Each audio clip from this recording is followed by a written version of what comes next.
She thought it was a hot flash. That's it. A little sweat, a little dizziness. Nothing a woman in her 50s hasn't felt 100 times before. So she finished her workday, drove to her parents' house, and lay down to rest. What she didn't know was that somewhere behind her eyes, a blood vessel had already closed off, and a piece of her brain was starting to die. By morning, when she lifted her arm and watched her own hand drop out of the air like it belonged to someone else, Dr. Sandra Lee, the woman millions know as Dr. Pimple Popper, finally understood that this was not exhaustion. This was a stroke, and it would force the most famous dermatologist in the world to confront something she had spent a decade avoiding, her own body's limits. To understand how she ended up on that operating table under such punishing pressure in the first place, it helps to go back to the very beginning, long before pop culture had ever heard the name Dr. Pimple Popper. Long before she became a global sensation, Sandra Lee was just a hard-working dermatologist running a practice in Upland, California. She was born in Flushing, Queens in December 1970, to a father who worked as a dermatologist himself and a mother who kept the household running while the family later relocated to Southern California. Watching her father treat patients as a child planted the seed for her own career. She studied biology at UCLA, then crossed the country for medical school at Drexel University College of Medicine, graduating in 1998. After an internship in Pittsburgh and a dermatology residency at Southern Illinois University, she eventually settled back in Upland, where she opened skin physicians and surgeons alongside her husband and fellow dermatologist, Dr. Jeffrey Rebaish, whom she'd married in 2000.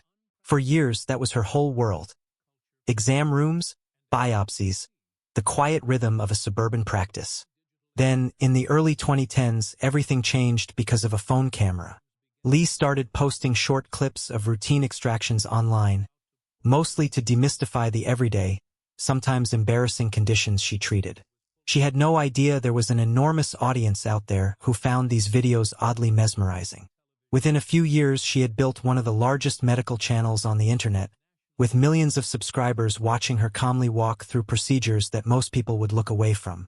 She leaned into education rather than shock value, explaining conditions like cystic acne, lipomas, and rhinophyma with patience and warmth.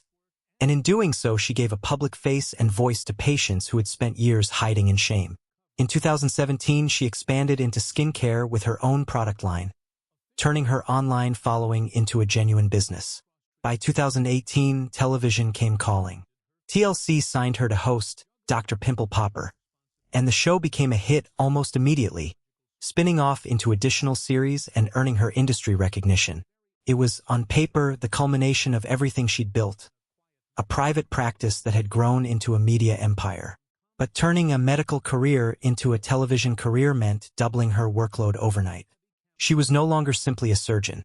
She was a surgeon who also had to perform under studio lighting, with producers and camera operators standing inches from a sterile field, knowing that every incision would eventually be judged by an audience of millions.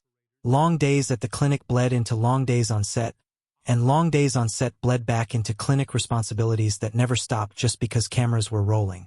She was, by her own later admission, running on very little margin for years at a time. There was also a subtler pressure baked into the format itself. A weekly television show needs a steady supply of dramatic, camera-ready cases, which meant her team was constantly fielding patients with some of the largest, rarest, and most complicated conditions imaginable. Those cases take longer, demand more concentration, and carry higher stakes than routine dermatology, and Lee was absorbing that added intensity week after week on top of her existing patient load. It's easy, watching a finished episode, to forget that every calm, controlled minute on screen represents hours of preparation, consultation, and follow-up that never make the final cut. The pressure wasn't only physical. As her platform grew, so did the scrutiny. Streaming and social media algorithms shifted more than once, restricting how her medical content could be shown or monetized, which meant she had to keep adapting her business just to keep the lights on in a real medical facility with real staff and real equipment costs. At the same time, a louder conversation was unfolding about whether broadcasting people's most painful, most private medical conditions for entertainment crossed an ethical line. Critics argued that some of it edged toward spectacle. Lee pushed back by pointing to the consent process her clinic built around filming, and to the genuine relief so many patients described after years of being turned away by doctors who didn't specialize in their conditions or by insurers who classified their care as cosmetic rather than necessary. Still, patients who bravely showed their conditions on television sometimes faced cruel comments online afterward. And Lee has spoken about how difficult it was to watch people who trusted her get mocked for simply seeking help. The pressure wasn't only physical. As her platform grew, so did the scrutiny. Streaming and social media algorithms shifted more than once, restricting how her medical content could be shown or monetized, which meant she had to keep adapting her business just to keep the lights on in a real medical facility with real staff and real equipment costs. At the same time, a louder conversation was unfolding about whether broadcasting people's most painful, most private medical conditions for entertainment crossed an ethical line. Critics argued that some of it edged toward spectacle. Lee pushed back by pointing to the consent process her clinic built around filming, and to the genuine relief so many patients described after years of being turned away by doctors who didn't specialize in their conditions or by insurers who classified their care as cosmetic rather than necessary. Still, patients who bravely showed their conditions on television sometimes faced cruel comments online afterward, and Lee has spoken about how difficult it was to watch people who trusted her get mocked for simply seeking help. Responsibility doesn't stay in the exam room. It follows a person home. And home, for Lee, was something she and her husband guarded fiercely. The couple made a deliberate choice to keep their 2 sons away from cameras and the public eye entirely, wanting them to have as normal a childhood as possible despite their mother's fame. Jeffrey Rebeish took on much of the behind-the-scenes management of their practice, freeing Lee to focus on patients and production, but even with that support, the math of her life was brutal. Clinic hours, filming hours, post-production consultations, and a skincare brand to run, all stacked on top of each other with very little room left for rest. For years, that pace seemed sustainable simply because she kept showing up. What almost no one outside her inner circle knew was how much it was quietly costing her. Years of standing hunched over surgical tables for hours at a stretch had already worn on her neck and spine.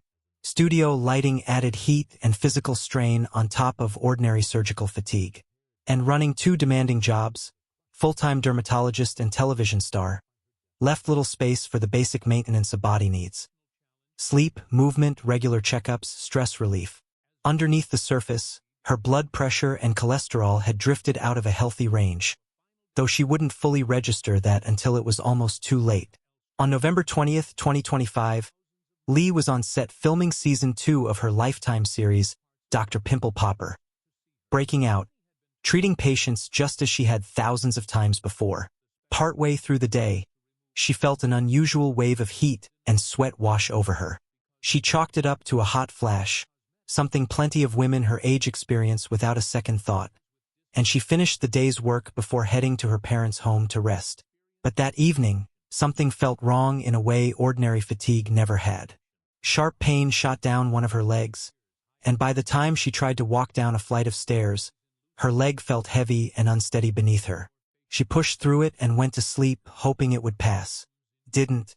The next morning, when she raised her left arm out in front of her, she watched in disbelief as her hand slowly drooped and fell, completely outside her control. When she tried to speak, her words came out slurred. As a trained physician, she recognized the pattern immediately, even as part of her desperately hoped she was wrong. Her father rushed her to the emergency room, where an MRI confirmed the fear she'd been trying to talk herself out of. She had suffered an acute ischemic stroke, caused by a blocked blood vessel starving part of her brain of oxygen. Doctors later told her that her blood pressure and cholesterol had not been under control, and that years of accumulated stress from balancing her medical practice with an unrelenting filming schedule had very likely played a role. Production on her show paused immediately. The woman who had built her entire career on being unshakably present for other people's worst days suddenly had to step away from her clinic, her patients, and her cameras to fight for her own recovery. For roughly 2 months, she moved through physical and occupational therapy, relearning tasks most people never think twice about. For most stroke survivors, regaining basic motor control is the goal. For a working dermatological surgeon, the bar was much higher. Holding a scalpel steady, guiding a biopsy tool with precision, tying a suture with exact tension. These are movements measured in millimeters, where the smallest tremor can nick a blood vessel or leave a permanent scar on someone who came to her already carrying enough pain. So alongside general rehabilitation, she had to rebuild the specific fine motor control her profession demands, repeating small, deliberate hand exercises until the movements felt trustworthy again. She kept the ordeal private while she healed, and only shared her story publicly in the spring of 2026, once she had returned to work and had some distance from the acute crisis. In interviews with outlets including People magazine and E! News, and in a television appearance on Tamron Hall, she spoke candidly about what had happened and why she'd chosen to speak up, to encourage other people, especially women, not to dismiss symptoms like sudden weakness, leg pain, or slurred speech as something minor. She's also pointed out that in some Asian cultures, admitting to a stroke can carry an unfair stigma, treated almost like a personal failing rather than a medical event. And she wanted to push back against that silence by naming her experience plainly. Physical recovery, though, turned out to be only part of the story. When Lee finally returned to the studio to resume filming, she found herself blindsided by something she hadn't fully anticipated. Real, lingering anxiety tied to the experience, closely resembling post-traumatic stress. Standing under the same bright lights, in the same room where her symptoms first began, brought the memories rushing back with uncomfortable clarity. The exact time of day, the exact spot she was standing, the exact feeling of her body slipping out of her control. She's described filming as one of the most stressful parts of her professional life precisely because so many patients depend on her, traveling long distances with the hope that she can help them when no one else could. Carrying that responsibility again, so soon after nearly losing her ability to work at all, understandably reopened some of the fear. Rather than hide that fear, she chose to talk about it, turning her recovery into another form of public education. She's used her platform to describe her symptoms in detail, to explain how blood pressure and cholesterol quietly work against you long before they cause a visible crisis, and to encourage her audience to get simple checkups rather than waiting for a wake-up call as serious as hers. She returned to filming in January 2026, and new episodes of Dr. Pimple Popper, Breaking Out began airing that spring, with Lee telling reporters she was feeling largely back to normal, even as she continued physical therapy and remained on prescribed blood thinners. What seems to have changed most isn't her skill in the operating room. By all accounts, she's back to performing the same painstaking surgeries that made her famous, but her relationship to her own limits. After nearly 2 decades of saying yes to everything, to every patient, every filming day, every new business venture, she's talked about learning to set boundaries she never allowed herself before. Leaning more on the associates and protégés at her practice, protecting time for her family, and treating her own health with the same seriousness she's always brought to her patients' care. She and her husband have kept their sons largely shielded from the public conversation around her illness, just as they always shielded them from the cameras. But she has been open that the experience refocused her priorities toward the people closest to her. There's also something worth sitting with in how long she carried the warning signs before her body finally forced the issue. High blood pressure and elevated cholesterol rarely announce themselves loudly. They don't stop you from finishing a filming day or seeing one more patient. They just quietly raise the odds year after year, until the day they don't stay quiet anymore. Lee has been candid that part of what makes her story worth telling isn't the drama of the stroke itself, but the very ordinary, very avoidable pattern that led up to it. A driven person ignoring her own maintenance because the demands in front of her always felt more urgent than the risks building up behind the scenes. It's a pattern plenty of people recognize in their own lives, even without a television show or a surgical practice attached to it. It's a strange kind of full circle for someone who built a career on other people's vulnerability. For a decade, Sandra Lee's entire public identity was built around being the person who could look directly at what others turned away from, and calmly, skillfully make it better. Her stroke forced her, for the first time, into the opposite role. The one who had to be vulnerable, who had to let other people help her, who had to relearn her own hands one small movement at a time. She's chosen to make that story public too, not as a tragedy to be pitted, but as a warning wrapped in a recovery. Proof that even someone whose entire job is fixing bodies can miss the warning signs in her own. Whether that message lands as inspiring or as a broader caution about the pace modern media demands from the people who create it is something audiences will keep debating. But for Lee herself, at 55, the lesson seems to have settled into something simple. The work will always be there, but a body that ignores its own limits for too long eventually stops giving you the choice.